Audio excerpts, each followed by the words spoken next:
Hello everyone, welcome back to my channel. So in today's video, I'm actually going to be talking about how to save and how to budget and how to be financially responsible. I put out a poll on my Instagram. If you're not following me on Instagram, go ahead and check me out.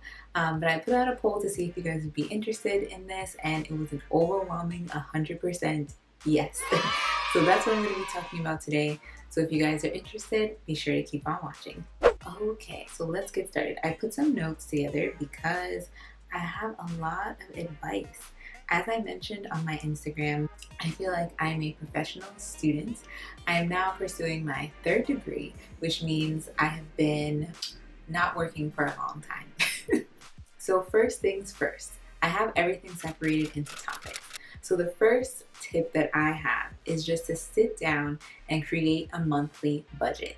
Now, depending on where you are in your life, this may mean different things. If you're in school and you're living off of loans or financial aid, you get your money in lump sums. So I would create a budget for the time. So say for your spring semester, create a budget, a month-to-month budget based on how much finances that you received for that spring semester. What that looks like is you take, for example, so your loans, you take the amount of money that you have, you divide it into however many months, if it's 5 months or 6 months, however long the semester is, and you divide that month by month, and that would be your monthly budget. From there, you break it down to, okay, this is how much my rent is, this is how much I expect to pay in gas on a monthly basis, this is how much I'm going to budget for groceries, miscellaneous things, and try as much as you can to put some money away for savings. As you make this month-to-month budget, I recommend that, again, this is like I'm tailoring this for college students, but anyone can apply this. I recommend that once you figure out how much you have available to you on a monthly basis, you try and live below those means, because it gives you some wiggle room so that if there's an emergency, if something comes up that you really would want to do, you're not already over your budget. And let's be honest, we are human. It's unless you're super, super disciplined, most of the time, you're probably going to end up going over by a little bit. So this gives you a little bit of wiggle room. And another recommendation that I have, and again, this is specifically for people who get their money as lump sums. Same happens with, entrepreneurs or people who work seasonal jobs. When you get that amount of money that's supposed to last you for that certain amount of months, take out what you need on a month-to-month basis. So in the beginning of the semester, when you get your loans, when you get your financial aid, take out what you need for the month and put it all in your savings. Because what happens is you see all this money, not thinking that this is supposed to last you this amount of time. You just see all these zeros. And so it's very tempting to overspend and continue to swipe your card because you're thinking, oh, I have this amount of money, when really you don't. Another thing that I recommend, and this has become even more important now that I'm in medical school, because they keep changing the amount of credits and when we get our disbursement and all this stuff. So I try as much as I can to have enough to cover one extra month of expenses, so that if the financial aid for the next semester doesn't come in time, I still have enough money to pay my rent for a whole month after that. So I always recommend to have, if you have wiggle room in your budget, even if it's just a little bit, to put away money in savings. So you can make it a rule where take out your rent, or however much money you have after rent, 10% of that goes straight into savings. And what you really want to work on, which is something that I learned through a program by Dave Ramsey. If you've never heard of Dave Ramsey, he's awesome. If you want to learn more about finances and saving and just being smart about how you're spending your money, is your first goal. So short-term goal should be to have at least like $500 in your savings. Just enough so that if you have an emergency, you have enough to take care of that. Whether it's like you have to buy new tires or something else breaks down, you have a little bit of wiggle room that you can go to your savings for. After you build up that $500, then you can work towards having like $1,000 in savings. So that could be your next goal. After that, ultimately your goal should be to have at least 3 to 6 months of living expenses in your savings. So the point of having the 3 to 6 months worth of living expenses in your savings is because life happens. There may be times, if you are a working professional, where you might be in between jobs. You might get laid off from your job. And so it's just good to have that cushion in your savings account so that even if an unfortunate event occurs, you're still going to be secure. Another thing, just for people who are working professionals, a lot of times when you're working, you can get bonuses, or you may get an increase, or whatever, just a lump sum of money that you weren't planning on receiving. Take that money and put it in savings. The same thing when you get your tax return. Unless you have things that are pressing, where you have to either like pay off debt or something that you really, really need, take that money and put it in your savings. Because the thing is that a lot of times we are so into just immediate gratification, where we're like, oh yes, I got my tax return, I'm gonna buy this, this, this, and this. But then several months down the line, you actually have something that you really do need the money for, and you've spent it on things that you really didn't need. And so those should be your savings goals. Now, I know this is not always possible, because right now in my situation, I can't do that. But what I do is, like I said, I try and spend under my means for the month. And then in the beginning of the semester, I put all of my money into savings, and I just take out month to month basis what I need. And that keeps me within my budget, and whatever money I have left over is my wiggle room to help in that transition period before my next financial aid disbursement comes. So after all that talk about budgeting, sometimes you sit down and you spend all this time creating a budget. And one thing that Dave Ramsey would have you do is he had this special wallet that you could get that had envelopes. And in each envelope was the amount of money that you had delegated for whatever it was, whether it was gas, whether it was groceries, whether it was miscellaneous things, whether it was for clothes. You put that amount in that envelope. So that's another tip that really helps if you really, really want to be disciplined. Just take everything out in cash, and you can get envelopes for everything for every category that you have. If you're like me and barely make it to the bank, the envelope method doesn't really work for me right now. So what I do instead is I have an app that I use on my phone. And none of this is sponsored, by the way, but it's an app called Goodbudget, and I'll try and do like a screen capture so you guys can see. But it's basically virtual envelopes. So within here, I'm not sure if it'll show, but you can see I have envelopes for everything. And you can go in, and when you click up here at the top, in this corner here, so say I went grocery shopping, I would click up here and I would say, who received payment? Publix. And I would say how much I spent. So say I spent like 30 bucks. And then I would say I would take it out of my grocery envelope. So now you can see it's taken the $30 out of my grocery envelope.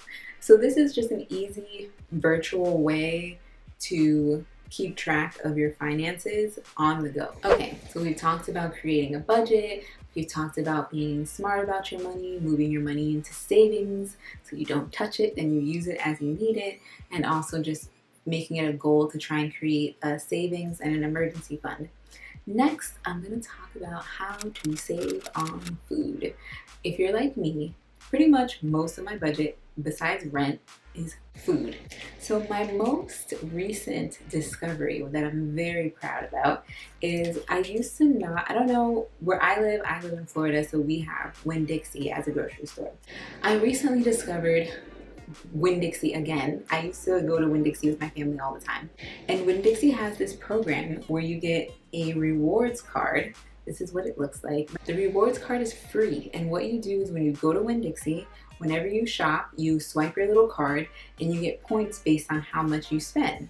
Now, here's where the real tea comes in. So every now and then when you check out, you're gonna get on the bottom of your receipt, you get what's called mystery bonuses. So as you can see here on the bottom of this old receipt, it says that I have 5 times the points. So what you would do is when you go grocery shopping again, you bring your receipt from the last time you went and you have them scan it. And then however many points you get 5 times. Now 5 times the bonus points is just what I got on this one. Some of them are like 20 times, 10 times the bonus points. Sometimes you'll get bonus points just on certain items, like just frozen foods. And the way that it works is the amount of points that you have translates into money that you can use to get, money off of your groceries. But where the tea really comes in is that you can actually use your reward card to get discounts on gas. So pretty much you can only go, on my card is Shell. I was telling my grandma, and on her card it says something different. But at baseline, even without points, you get 5 cents off a gallon. And then depending on your number of points, you can get more and more off a gallon. So I started off with 5 cents off a gallon. Then when I started bringing my old receipts or my previous receipts anytime I went shopping the next time, then I got like 10 cents off, then 30 cents off. Then the last time I went grocery shopping, because I think I got something where I got like 15 times the points on my mystery bonus. And so I had like over 1,000 points. I got $12 off my gas just for shopping at Winn-Dixie, buying food that I would have bought anyway. So don't sleep on Winn-Dixie. The only thing I will say is that you have to make sure that, like, when you go grocery shopping the next time, you bring your receipt, because after I went this last time, this had already expired. I'm still gonna try and use it, honestly. But this had already expired, so I didn't try and use it. And then I noticed that I stopped getting mystery bonuses on my receipts. And I'm wondering, is it because I forgot to bring in my old receipt? And because before that, I had, like, each time I brought it, so it was just building upon each other. I just kept getting a bonus, Or did they catch on that I got so much off on gas that they're holding off on my bonuses?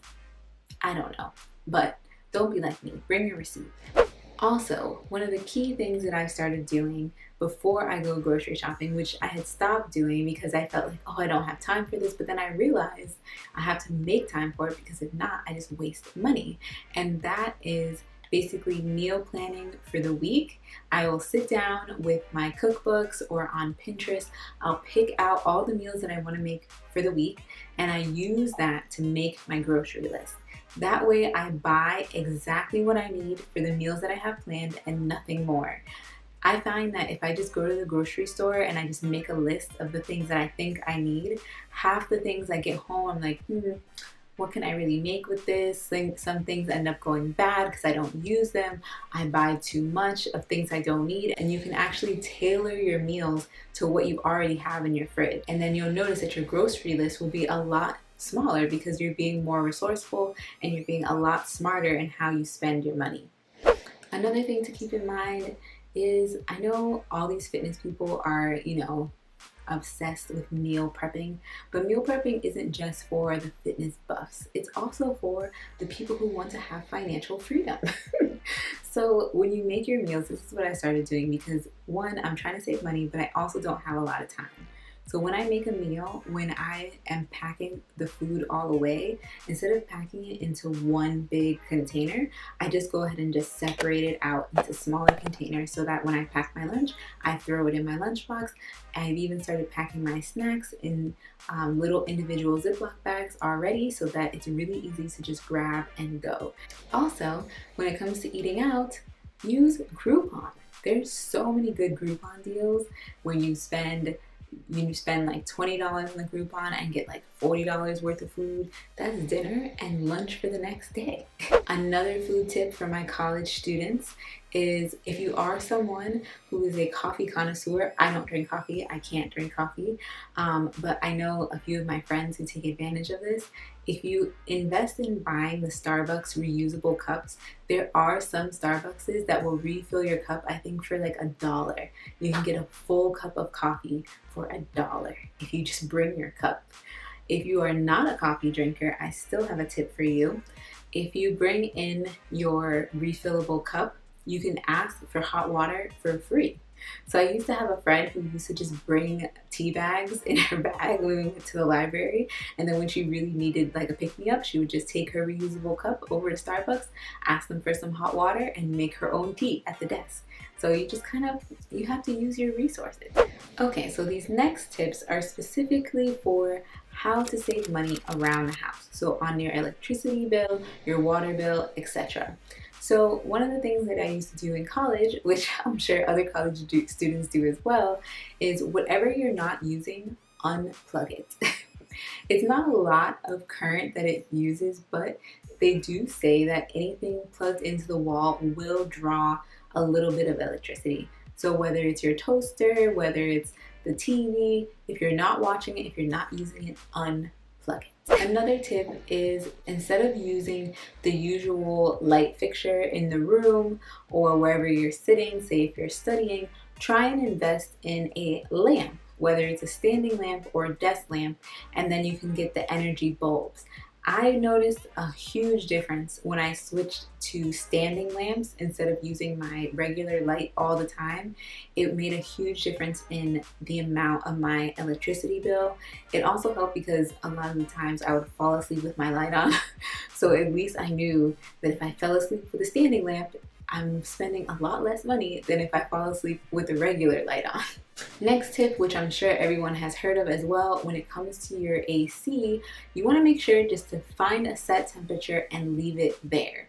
I know this can be hard if you have roommates and they like to go back and forth with either raising the temperature or decreasing the temperature, but if there is a temperature that everyone can agree upon, it'll save a lot of money, because the problem with turning it off and on is the air conditioner is going to spend a lot of energy trying to get the house back to the set temperature. Also, when it comes to saving on water, you want to be very mindful about leaky faucets, running toilets, because if your toilet is running or if you have a leak somewhere, you're paying for that.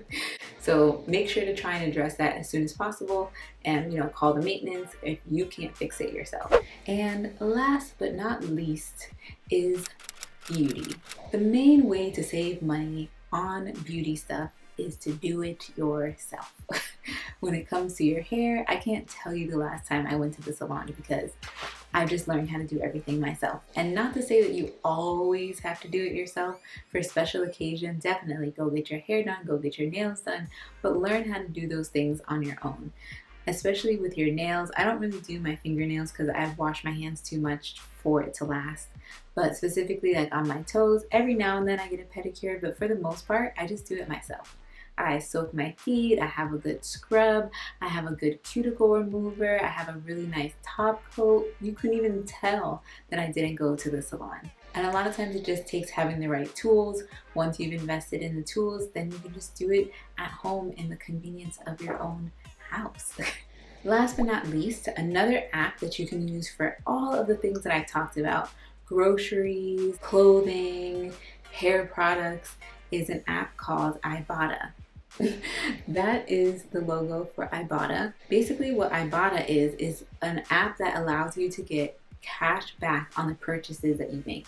So there's a bunch of different retailers. You can see Winn-Dixie, Whole Foods, Walmart, basically everyone, CVS, Dollar Tree is on here, even Groupon. Oh wow, Trader Joe's, they've added Trader Joe's. Wow. Bath and Body Works. I should have used my coupon. Anyway, okay. So basically how it works is you go shopping like you would normally, and then you come on the Ibotta app, you click on whatever the store is that you went shopping at. So I just clicked on Publix. So then you see here, they have offers where you get 25 cents back. Sometimes you can get even up to like $1 per item.